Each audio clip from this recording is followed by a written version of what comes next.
Okay, I think we're going to go ahead and start. Some more participants might funnel in. So welcome everybody. Thank you for joining us today. We're here to have the panel called Successfully Addressing Transportation Barriers in Medicaid Managed Care, Modernization of the Texas Transportation Program. My name is Megan Callahan. I am the VP of Healthcare for Lyft. And before we get into a conversation with all of our distinguished panelists, I just wanted to set some context for why it's important for Lyft to be here today.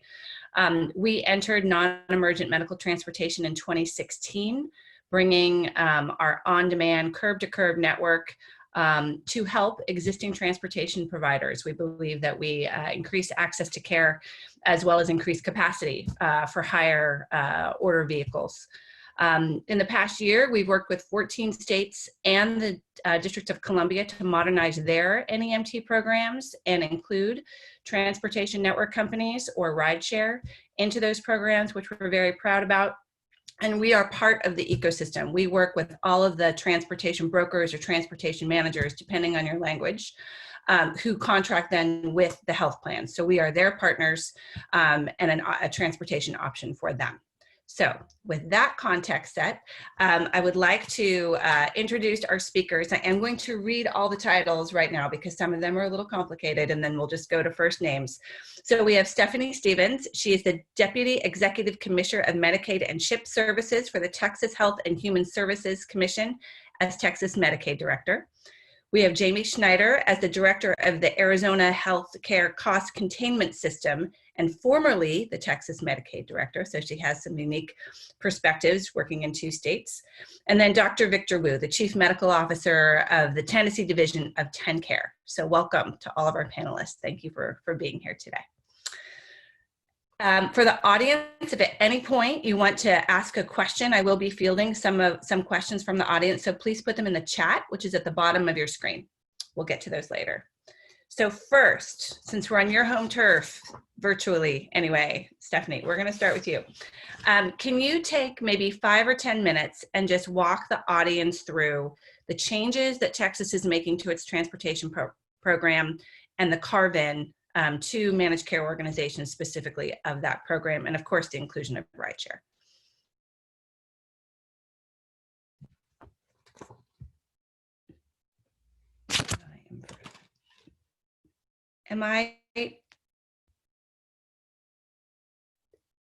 Stephanie, I think that you are frozen, at least for me. Is she frozen for anybody else? There you are. Okay, perfect. I think you're back. But you are on mute. Okay. There you go. I'm not frozen. Okay, good morning, everybody. And thanks, Megan. And thank you to the Texas Association of Health Plans for having me this morning. I'm happy to be on this panel with my colleagues from Arizona and Tennessee. So I'll just give you a lay of the land for the Medicaid transportation program in Texas. We currently administer transportation services through a managed transportation model. So currently today, services are at risk and we pay a fixed payment per client, regardless of how often the client uses the services. We are shifting as a result of legislation from last session, House Bill 1576, to move those transportation services under our Medicaid managed care organizations. And there's a couple main goals for this transition. We think it provides the opportunity to increase demand response transportation services with less advance notice, so within that 48-hour time period. We also think it enhances the opportunity for transportation network companies to participate in the program. It will promote more integrated services, so we will have the managed care organizations managing the medical services, providing service coordination, and as well as managing these critical transportation services, with the opportunity to really better integrate and coordinate authorizations, service coordination, and utilization management. And then lastly, we really want to take this opportunity to use this change to improve the model. You know, Texas has been providing medical transportation services since the 70s. And of course, the way that people use transportation has pretty dramatically changed since then. So this is an opportunity for us to look at the way services are delivered and how the program is operated, and to continue to improve and modernize transportation services. We're doing that in phases. So the ultimate transition to managed care is planned to occur by June 1, and we are currently actively engaged with the managed care organizations to achieve that goal. We believe we are on track and are working on putting in place the policies with the managed care organizations for the program. As I said, we are doing this in phases. So in January, we implemented the first phase, which was certain select MCOs are providing certain transportation services, again, within that 48-hour window as a value add. And we have about 7 MCOs participating, across rural and urban areas in our major Star Kids and Star Plus programs. We will say that 2020 has been an unpredictable year, and as a result of COVID, we have seen changes in the way people are accessing healthcare. We've seen reduced utilization of transportation services because of the increased utilization of remote delivery. And so with this pilot, we're not seeing yet the utilization that we would like, but it's sort of consistent with the utilization we're seeing across the board with transportation services. So we'll continue to, to monitor that pilot, which does have both sort of traditional medical transportation providers, as well as transportation network companies like Lyft. So we do hope that we will have some learnings out of that to contribute to the ultimate transfer to the managed care organizations. And then again, as I said, I think we're taking this as an opportunity to see where we can streamline the administration of Medicaid transportation services and really improve the delivery for our members. So that's the high level lay of the land in Texas, and I will kick it back to you, Megan. Okay. All right. Thank you, Stephanie. Thank you for that overview. Very helpful. Sounds complicated and like a long journey. So we'll unpack that a little bit as we go through the discussion. I do want to turn it to Jamie. So Jamie, under your leadership, Arizona was actually the first state to incorporate transportation network companies into its program back in 2019. So can you give us 10 minutes on an overview of Arizona's program, why it was important to you to incorporate rideshare as well? Sure. Thanks, Megan. And thank you to the Texas Association of Health Plans for having me today. Like Stephanie, it's a pleasure to be with my colleagues from Texas and Tennessee and to talk a little bit about Arizona's program. So in Arizona, we do have a smaller Medicaid program, certainly, than in Texas. We serve just over 2 million enrollees, and we actually passed the 2 million mark in July. About 28% of the state's population. And like other states, we've seen pretty dramatic enrollment growth in the last 7 months to the tune of about 190,000 enrollees. So a little bit of context about Arizona's program. Arizona was actually the last state in the country to join Medicaid, but from the inception of the program, we established a managed care model, which we've continued to endorse over the history of the program. And that's really important to our discussion today because the NEMT benefit has been historically administered by our contracted managed care organizations, and we work with 7 managed care organizations across the state. The MCOs have typically contracted with 2 to 3 NEMT brokers. They select their own broker, but typically 2 to 3 brokers have been present in the Arizona market. So to give you a little bit of an update on recent developments in the NEMT space for Arizona, in May of 2019, as Megan alluded to, we established a new provider type for rideshare called a Transportation Network Company, a TNC.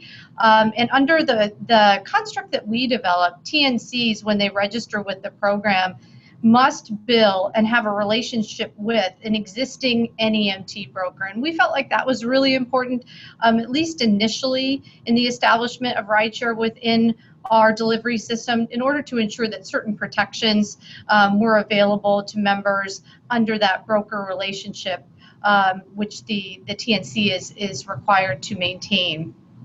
We had some concerns out of the gate in terms of the TNC provider type. We wanted to make sure that members' confidentiality was maintained, and so we worked with the TNCs to ensure that they were able to mask phone numbers and pick off and drop off addresses so that we weren't violating member confidentiality. We also required that the TNC maintain all driver records. We did reduce training requirements, and we really saw TNC as a benefit for the ambulatory population, at least out of the gate. And so we felt comfortable relaxing some of the training requirements that we have. And then we did offer a reduced rate for TNC. So, while I think the major focus with the addition of rideshare in Arizona was enhancing access to care and the quality of the service offered through the NEMT model, it was also about generating some savings. So we established a new base rate and mileage rate for TNCs or rideshare providers to generate with the purpose or the objective of generating savings.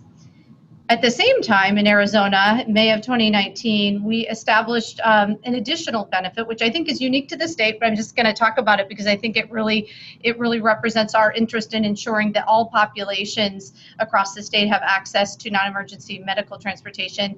We actually established an equine and non-emergency helicopter benefit. So in Arizona, we have the unique privilege of having an American Indian population that lives at the bottom of the Grand Canyon.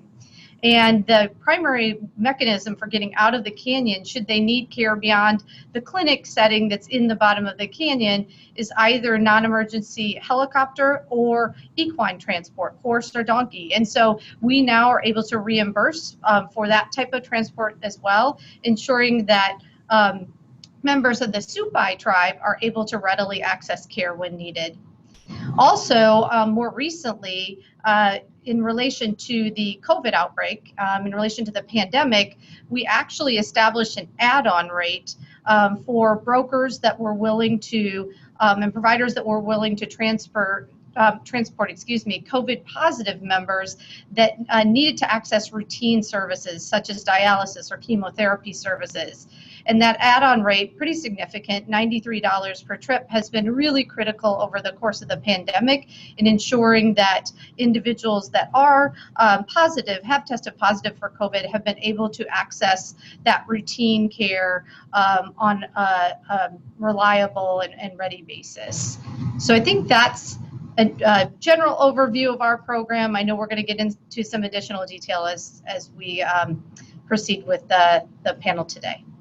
No, that's a great overview, Jamie. I think it shows the constant evolving nature of transportation and the need to be flexible. And certainly, I think the gauntlet has been thrown on the equine transport to Victor, to Dr. Wu. I'll have to address if you're doing that in Tennessee as well. Excellent. Thanks for that. We don't yet have equine transport, but maybe Lyft has a new business branch to move down, on-demand horses or something along those lines. But thanks for allowing me to be here. I'll echo the same thanks that Stephanie and Jamie said as well. It's an honor to be with you all today. And I feel as if, for me, I'm actually really happy to be here because if there's anything that Medicaid states do well, is that they steal ideas from other people. So I'm hopeful that I can at least give maybe some thoughts about how we've done this in TennCare in Tennessee, but more than anything, I'm really excited to learn from Jamie and from others, and even from some of the questions, as there's no good idea that hasn't already been thought out that we can't steal here in Tennessee and get better. But in terms of just a quick overview, as you all know, Medicaid is always unique across the states. It's interesting because actually Arizona and Tennessee share a lot of similar roots.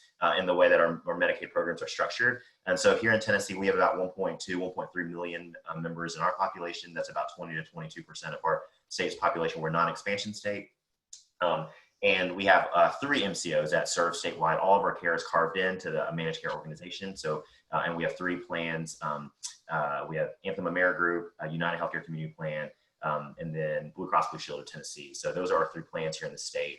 And all the transportation is carved into the plans. They're fully at risk. And so they, similarly to how they do it in Arizona, have used transportation brokers for several years to manage their overall transportation service that we provide our members. And so for me, what I thought I might do a little bit is to talk, we've taken a slightly different approach, and I thought I might just give an overview of how we got to where we are in Tennessee, give you a little bit of details of kind of our model, and mostly, if anything, just to help you all as you're thinking about it in Texas. There's a lot of different ways to move the needle on transportation. We have one model that we've used here in Tennessee that we found some really good success through our plans. Hopefully it may jumpstart, catalyze some of your thinking, and maybe some that you could even copy if you want to steal shamelessly from us. But for us, our journey with Lyft really began about maybe 2 years ago. Our brokers in in 2 of our plans, Amerigroup and United Healthcare Community Plan, were actually really interested in thinking about how they could integrate on-demand rides into the arsenal or the tool set of the carriers. And so for us, it was always a collaborative process that began with the plans and began with our carriers. Tennessee Carriers specifically is one of our big transportation brokers here in the state, came forward to us together. And with Lyft's help, we began to have some discussions about what that would look like, what regulatory issues needed to be addressed, how do we kind of stage this in steps for us to understand really how our membership would respond, how do we make sure we balance that need between accountability, safety, as well as access across a state that has 4 big urban centers, but the majority of the state is very rural. In the same time, how do we keep the member focus of quality and clinical care at front and center that maybe on-demand might be able to help support on-demand rides. And so we began some conversations, and we started very small. We started with a pilot phase. And our pilot phase began in Shelby County, which is where Memphis, Tennessee is, one of our biggest areas in terms of rides that were being served, but also one of our biggest areas in terms of where our carriers, our Tennessee carriers and our brokers presented information to say that they had really high numbers of canceled trips or trips that weren't completed or no-shows. And there was a significant area, an opportunity to perhaps look at where on-demand might be able to fix that or support some of these areas where already the carriers were having some interesting challenges meeting the models and the needs of what the members asked for. So we started there, and we just began with a very small pilot. We limited it. We wanted to make sure we had some a balance between same thing as how Jamie mentioned. We really thought the ambulatory population was the right population to start with. So we limited to 18 and over, those without any sort of significant physical or intellectual disabilities, as well as we limited it and did not include or allow members of the diagnosis of behavioral health to be able to access these types of services. We really want to start with a small population to understand how our membership would respond, how they would use it, and how it could fit into the larger ecosystem of transportation. And so with that, we started off, and it went really, really well. And so our members, is interesting, and maybe just even some nuts and bolts here for those of you, for me, my first time thinking whenever Lyft and the team came forward and presented, I thought, well, what are we going to do? Give a token to them? They're going to download the Lyft app on their phone. They're going to call in, just the same way I access it. But actually, that was completely the wrong way to think about it, because that was a really foreign concept for a lot of our members. And the way that Lyft had set it up with the brokers was to really be integrated into the Tennessee carrier system. And so through their backend platform, it was an opportunity where a member could still ask for transportation the exact same way they normally knew how. They would call in, they'd say, I need my ride, I'm booking a late ride request. And through the broker and Lyft system, they were able to offer and say, hey, would you be interested in trying a service called Lyft that would help you? And so it was integrated, and they didn't, they could get a text message with the information. They didn't have to follow in the app. It was really a seamless experience for them. But it's interesting because we learned a lot in that first couple of months. I remember we structured it where we learned through some metrics. We had some member satisfaction surveys. We wanted to get some updates from our members along the way so we can understand what was happening. And it was interesting, a lot of the anecdotes that Lyft and Tennessee carriers came in and told us about was Lyft was even just a foreign word. A lot of our members had no clue what the phrase Lyft even meant. And so people were like, well, wait, where you're going to send some random person that I don't know, you're going to give them my address, you're going to show up at my house, and you're going to put me in their car? No, thank you. I'm good. just send me the van. I'm okay with the van. And so, but after a while, actually testing a lot of different culturally sensitive words and beginning to understand the needs of the membership, I think between our brokers, our MCOs, and Lyft, they really begin to understand how to reach these members and really figure out which groups of populations would really benefit. And so they started using phrases like, would you like a private driver? Let me send a personal driver to your house to get you to your appointment. And those types of things really begin to move the needle. And over time, I think this was the advantage of us having a pilot in Tennessee, at least, was to learn some of these nuances, these pearls that really drove a lot of kind of uptake. And so after we used in Memphis, we saw a lot of the canceled trips reduce. The no-show rate was reducing, a significant high level of satisfaction with the members. 89% were satisfied with Lyft or would use it again, and really beginning to enjoy that service. And the wait time was really one of the biggest moving needles when you looked at it. And so that really helped support, I think, the uptake in Memphis. And with that success, we then kind of scaled it in phase 2, which is a move across the state to our other urban centers. And so we included Davidson County, which is where Nashville is, Nashville, Tennessee. And then we also included Knoxville, Tennessee, and Chattanooga, Tennessee, and some of the Eastern Tennessee markets as well. And then again, same thing there, same experiences, people beginning to see a lot of benefit from having to reduce their wait time. Some of the different areas we added on, instead of just trips that were or late registration or no-show, those that or brokers where the local vendors are turned down, we then added things like will call trips, which is a huge benefit and boost to the satisfaction of our members.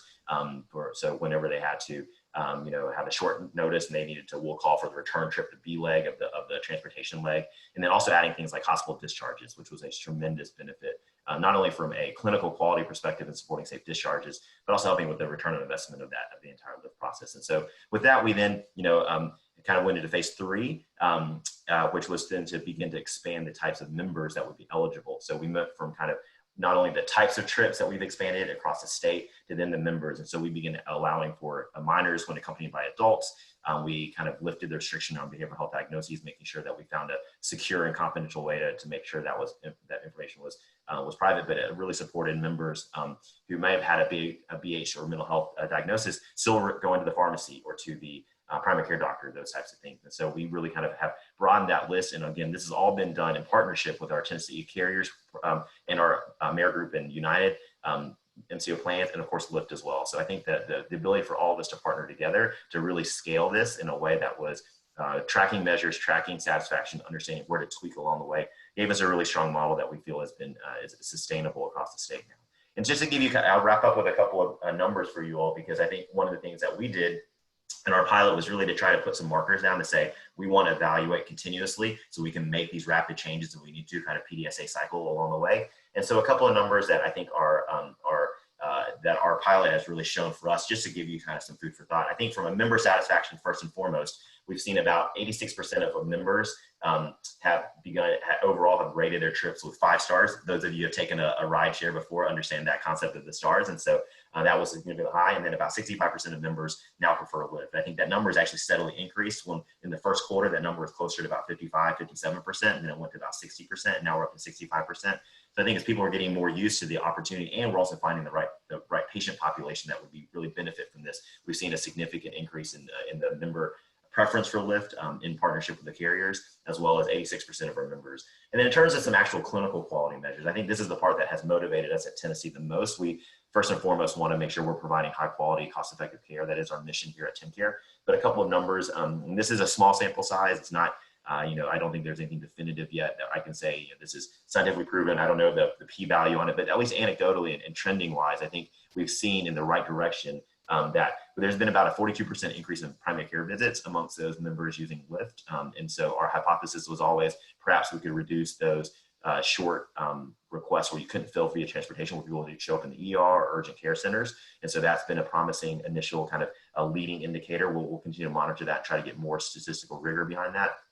We've seen for sure about a 95% and higher decrease in grievances against the transportation service for the health plans. We track grievances and complaints, and that has tremendously decreased amongst those that use Lyft compared to those who, the same population that was not using Lyft prior. We've seen about a 50% decrease in gaps in care. I think that's one of the most interesting and one where we want to explore a little bit more. A Mayor Group has really been digging into this and understanding, well, what is happening, or as people, because they're going to the primary care doctor, they're willing to maybe make this transportation easier, does that mean that they're more willing to kind of go to primary care and get those services cared for and get those gaps in care closed? I think we're really interested to see where that leads. And then, like I said, we're looking at other opportunities to kind of broaden and go from there. So those are just some early clinical indicators that I might throw out there to say that for us, we've been tracking, and it's at least I think Lyft and has been really interested as well to kind of partner with the plans and with the carriers to actually determine what is the return on investment, not just from a financial perspective, but from a clinical quality perspective, which is really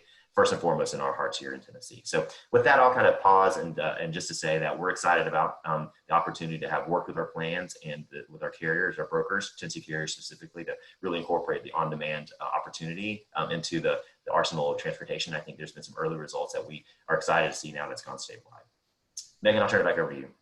Thank you, Victor. That was a great and really comprehensive overview. And just a couple of comments on that. I mean, we do have a team that's focused on outcomes research. So to do pre and post, because it's very important to us to figure out what is either clinical outcomes or administrative type outcomes. And the second thing I would just say is I think the point that you made around piloting and expanding, and also ensuring that you had best practices, right, that were culturally appropriate, that people understood the words that you were saying when you use your call center scripts and things like that. All of that is really, really important.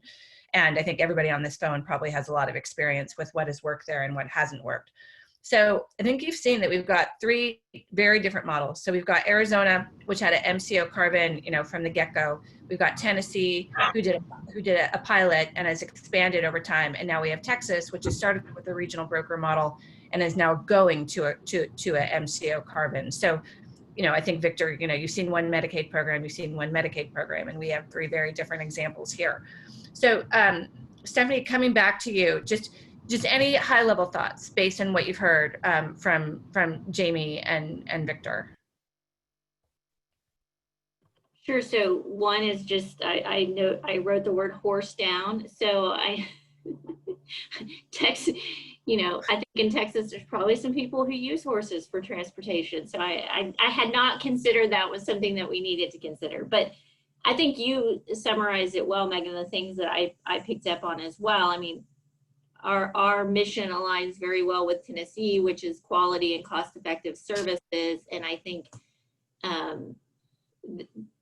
the goals of our transition are clear, and it's really improve the transportation experience of our members, improve access to services. But we're going to need to measure that. And so I think that's an area that we will focus on through our implementation, and that potentially we will steal from Tennessee and work in collaboration with our transportation network companies and our MCOs. I think that was really a highlight for me in terms of an area of focus. Thank you. So, given that Texas is moving towards this MCO model, given the experiences that you've had since the legislation was passed, as you've gone through your value-added services pilots, and now you're eyeing a June kind of rollout, what are your thoughts on how health plans can really engage and be effective stewards of the process in conjunction, obviously, with the state Medicaid program? So we're very actively collaborating with our MCOs at this point. I believe we meet weekly with them, and so I would encourage continued MCO participation. I think the area that I've mentioned, and one of the themes that has emerged in our transition, is really this concept of are we doing a lift and shift? So are we taking a model of transportation that has existed in the state and just moving it into and under the MCOs, which I think may not achieve the full potential of the transition, versus where can we really modernize and improve? And I think, we heard from Tennessee and Arizona some of the opportunity there. So I would encourage the MCOs to, and I know they will, to share their feedback on where there are opportunities for them to do things differently, administratively, in order for us to achieve those ultimate outcomes that we're looking for. Thank you. Okay. Good advice for the MCOs there. We do have a question in the chat. Jamie, I might throw this to you, although I think anybody could potentially answer it, but we'll start with Jamie. It says, are members determined eligible for transportation services proactively as you gain them, or at each time they request services? That's the first question, then there's a follow-on after that. Sure, sure. So all members within the Arizona Medicaid program are eligible for NEMT services. But as Victor alluded to, that the key component of the rideshare framework that we've established is the relationship between the rideshare company and the broker. And the broker is still arranging for that transport on behalf of the member. And so as I mentioned, and similar to Tennessee, it sounds like we're really focusing on transport for the ambulatory population using rideshare. And so that broker plays a key role in identifying the needs of the member and what type of transportation is most suited to the member. So all individuals are eligible, but again, it's that broker that's really coordinating the transport for the member. Great, thank you very much. And then there was a second question. As rideshare was added, did you see an increase in overall volume of trips, meaning rideshare plus your traditional transportation providers? Yeah, we did see a pretty dramatic increase. Of course, it's leveled off now, and in fact, we've seen some declines more recently because of COVID. Stephanie mentioned the impact of the pandemic, but we certainly out of the gate saw some pretty dramatic increases, which we actually saw as a good thing, because what we knew is that there were some real challenges in terms of access to care. And so we felt like we were finally able, with the addition of rideshare, to meet the need of our membership. Yeah, I think it's an interesting question in terms of if you do have an increase and you're looking at, a transportation budget, how do you manage that in context of hopefully, as Victor pointed out, some of these stats around accessing care, hopefully decrease medical cost, right, is the hope if you're getting people that access. Victor, anything that you wanted to add around eligibility and increase in usage in Tennessee? No, I think Jamie said it well on the eligibility side. So same thing for us, all of our members have access to transportation through their Medicaid benefit. And so same thing with the brokers. On our side, I think because we took a phased, scaled approach, our numbers weren't out of the gate a significant increase. It wasn't a displacement or addition. It was just kind of filling rides that otherwise weren't being filled, but were already being requested. And then, of course, the COVID pandemic recently has prevented us from maybe having a full 1 year's complete worth of data. So on our side, I wouldn't say that we can definitively say one way or the other the ride has, the total number of rides have increased. But I think we're curious to see kind of as we begin to broaden now that kind of a statewide use of Lyft, where that's going to happen and how we begin to right size the transportation benefit. We certainly want all of our members to have access to care. And if this is going to hit a pocket of those that that already is looking for rides but can't get those filled, versus is there a pocket of people that just aren't even asking for rides? I think we're really interested in finding that out too going forward. Yeah, that's a great point. Jamie, I'm going to ask you one more question just because you have such a unique perspective, having worked in Texas and Arizona. Are there any lessons learned that you haven't pointed out that you think Texas should be kind of applying from your experience in Arizona that's unique?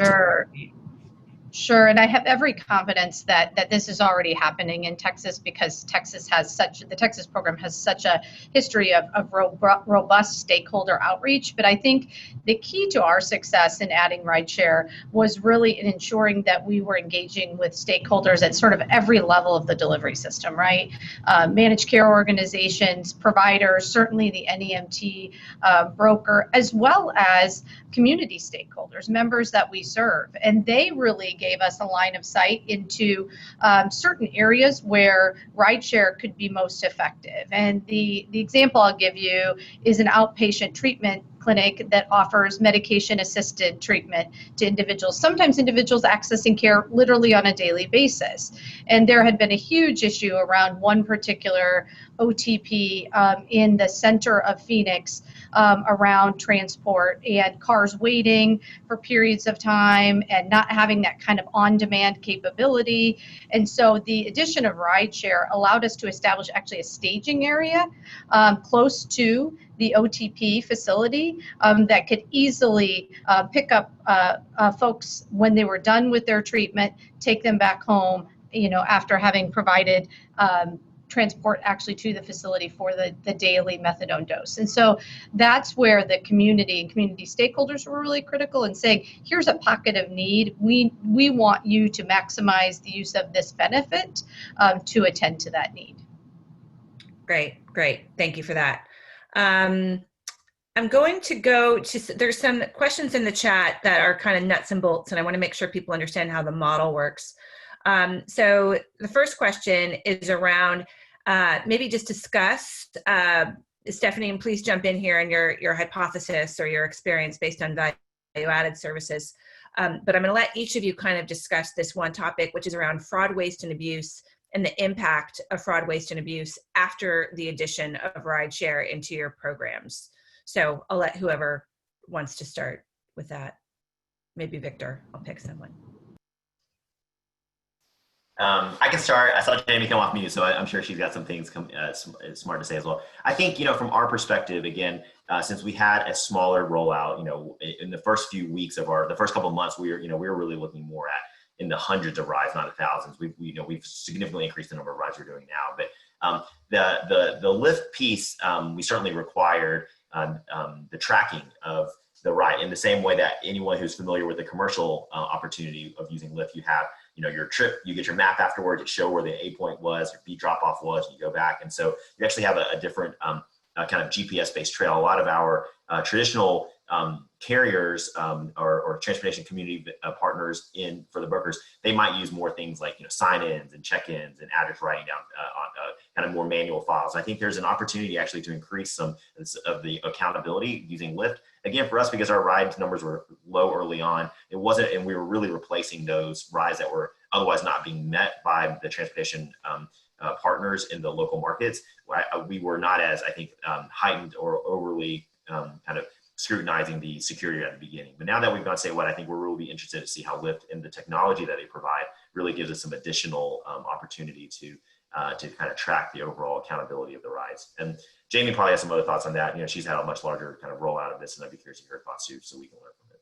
Actually, very similar. I think the addition of rideshare in Arizona has allowed us to really enhance the sophistication of tracking through the use of enhanced technology that rideshare companies are able to bring to the table. Prior to the introduction of rideshare, I have to admit we were actually using a paper trip ticket to log rides, which clearly doesn't have the level of sophistication or accuracy that you would see from the technological product that rideshare is able to bring to the table. I will tell you though, we have worked really closely with our brokers to ensure that they're properly auditing for fraud, waste, and abuse. And they will tell you that that's an essential part of the process as you integrate rideshare into your delivery model. And so there's an expectation that those audits occur, that they're proactively identifying fraud, waste, and abuse, and reporting it appropriately. Great. Thanks, Jamie. Stephanie, anything you want to add? I know you haven't rolled out, but have you guys been discussing this within Texas around impact of fraud, waste, and abuse? Any comments you want to make? Yeah, I mean, I think it aligns with what the other speakers have said. I mean, certainly the MCOs have processes in place to monitor fraud, waste, and abuse of providers today, and we will work with them to apply those processes to the transportation services when they're carved in the ways that have been described. Right. Okay. Okay, I'm going to go to some non-chat questions here just for a second. Any advice you've got for MCOs around how to evaluate rideshare? What criteria should they be using as they figure out how to incorporate it into their programs? I'll start with Jamie. I think that, it's really from our perspective, it needs to be a partnership between the MCO and the broker in identifying the degree to which rideshare can be of value to the membership enrolled with the respective health plan. And so I know each of our MCOs has taken a bit of a sort of a different approach based on the needs of their membership, but that partnership between the MCO and the broker, I think, has just been really critical. And again, it's helped us to identify some of those areas of real need and maximize the use of rideshare as an option, an on-demand option that's more readily accessible to members. Thank you. Victor, anything you want to add on that? I'll just comment a couple things around some of the metrics. I do think there's actually really, to the extent that, I think we're learning about where rideshare can fit into the larger transportation ecosystem for Medicaid members. I do think, as Jamie mentioned, I think that example of MAT providers and MAT members is really interesting because I think there's subsegments of transportation that are really responsive and can really benefit from different types of transportation services needs and things like lower wait times, on-demand rides, et cetera. So I think one of our goals has been to try to look at that from different kind of metrics. And as I mentioned earlier, I shared a little bit around PCP visits, around gaps in care, around cancellations by the transportation company or, available no-shows on that front, on the transportation side, things around grievances. Those are, I think, some early metrics, but I would continue to encourage that, the more we can tie the performance to clinical quality, the better off I think we'll all be able to tell a story about why this is important. And so we have some other metrics we're looking at, things around ER diversion potentially. I don't know if it's going to pan out or not. I think we're early in the pilot, we're early in evaluation. COVID put a big kink in any sort of evaluation that kind of gives you a real kind of trends over time. But I am really excited and eager to see and appreciate both Lyft and our health plans and our brokers' partnership in determining what types of clinical outcomes could really be tied to where when you're addressing transportation needs that really can drive better outcomes and lower costs. And Megan, I was just to tag on to that, and I know Victor mentioned this earlier, but I think a big piece of the equation is continuing to assess also member satisfaction with rideshare. And so kind of the primary indicator in our system is the grievance level, on a trended basis. And we have seen a decline in the number of grievances associated with the provision of NEMT. And so that's been kind of the primary metric that we've watched over the course of the last now year and a couple months to ensure that members are their experience of care with NEMT is satisfactory. Great. Thank you. Thank you both. Those are great thoughts. I am going to direct a question to Stephanie from the audience. How are you ensuring that rideshare is not replacing more cost-effective modes of transport, such as public transit, where it exists? Yeah, so there are requirements on the plans to ensure that they're using quality, cost-effective services. So, and I think, part of the managed care model is that they are at risk. They have an incentive to manage both the transportation services and, the medical and clinical services to ensure that they are promoting quality, cost-effective services. So I feel like that's sort of, built into the overall model. It's certainly not the situation that we're saying in every instance rideshare or a transportation network company is the only option or the most cost-effective option, but it is an option. And the MCOs, it's another tool that the MCOs have to manage access to services. Great. Thank you for that. And not only, cost effectiveness, but Lyft will be the first to say that we are not appropriate for all rides, as all of our panelists have pointed out. We are one tool in the toolkit. There are many other tools in that toolkit. Okay, Victor, we have a very specific question for you before I'm going to ask one more question before we close out. This is from Stan Stipes. Has Tennessee been able to track whether the use of TNCs has impacted member no-shows? Thanks for the question, Stan. I don't know that I fully get when you say member no-shows, is that member no-shows at doctor's appointments? What I will say that we don't have that level of data yet. We're not looking at, scheduling software to be able to see how many members who said they were going to show up don't show up. I think we don't have that granular data, but what we are seeing is we're tracking is cancellations or no-shows for the transportation ride. So you might have set up a request and did you actually take that transportation leg outside of Lyft or outside of whatever it might be? And we are seeing a decrease in cancellations of our rides, and I think that's promising on the front leg. Something we're really curious about. We've seen an increase in primary care visits. Whether that's a proxy for no shows, I think is a different I don't want to make that conclusion, but I think it is a promising sign that the members that were pre-Lyft kind of in our state and the same members post-Lyft, they've actually started accessing primary care services more frequently. And again, early indicators, I think it's too soon to say what that actually means, but I do think it's at least a promising sign that we're driving utilization of primary care in some way or the other. Okay. All right. Thank you. All right. Given that we're running close to time, I'm just going to add a broad question for our panelists. So given that we have a broad cross-section of folks attending across payer, provider, policymakers, why should addressing transportation barriers matter to these folks? Why are we focused on modernizing these programs? Victor, I'll start with you. Yeah, well, I mean, I think in the entire world of social risk factors and its outsized impact on health outcomes is really something that has for many years been talked about and looked at. And I think we're in a really exciting space now, not just in the Medicaid system, but across the entire country in healthcare is how can we tangibly take action on some of these social risk factors and social needs? Everyone here has seen those studies that talk about how upwards of 50-60% of your health outcomes are actually driven by a lot of these social risk factors and social needs, your built environment, your physical environment, your social needs. And I think this is just one specific area where Lyft is really important, but the bigger question is how do we get our members to access care that they need? How do we get them to not just healthcare, but how they get to pharmacy, how they get to the larger, you kind of navigate communities and really get to the services and the care that they need so that they can actually maximize the benefits that they have. And so we're really excited about kind of continuing to tackle transportation as a whole. Lyft has certainly been a really positive and beneficial kind of additional tool that we have, and we're excited to see where other populations can benefit from it. But I think we're all here aligned that the social needs of our members really drive a ton of their healthcare outcomes, healthcare costs, and we're excited to kind of tackle that tangibly. Thanks, Victor. Jamie?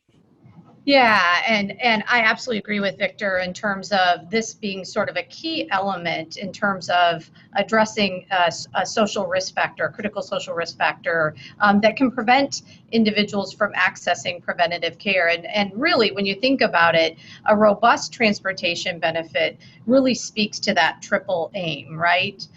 Ensuring that patient experience of care is optimal, ensuring the health of populations, and then providing care in the most cost-effective manner. And so for us, it really made sense early on to focus some energy on enhancing our NEMT benefit in a way that would provide options for various populations and ensure enhanced access to care and that the quality of the service was optimized so that we're able to really ensure that members are getting to those preventative visits and not accessing care inappropriately at the ED on a regular basis. Thanks, Jamie. And Stephanie, since you're in the thick of it, doing all the work to modernize your program, you want to talk a little bit about, why it continues to be important to Texas as you come to this last stretch and go into your last phase here? Yeah, I think Victor and Jamie covered it well. The thing that I would add, and Jamie talked a bit about this around member satisfaction, but one of the conversations that occurred during our legislative session was really around looking at how people outside of the Medicaid program access transportation. And that has totally changed and been modernized, and allowing our Medicaid members to have access to transportation in the same way that non-Medicaid members access transportation. So I thought that was a very exciting conversation. And part of the reason to modernize is just everyone's access to transportation has changed, and our Medicaid members should have those same benefits where it's appropriate. Love that. That's a great note to end on. So want to thank you, each and every one of our panelists, for sharing your thoughts today. The next panel will be a presentation on the new treatment in place model that helps ensure clients receive access to the most appropriate setting when calling emergency transportation services. So you can join that by going to the link on that specific pane. And I hope that means something to all of you. Thank you for letting Lyft participate in this session. Thank you again to all the wonderful panelists, and have a great day. Thanks so much.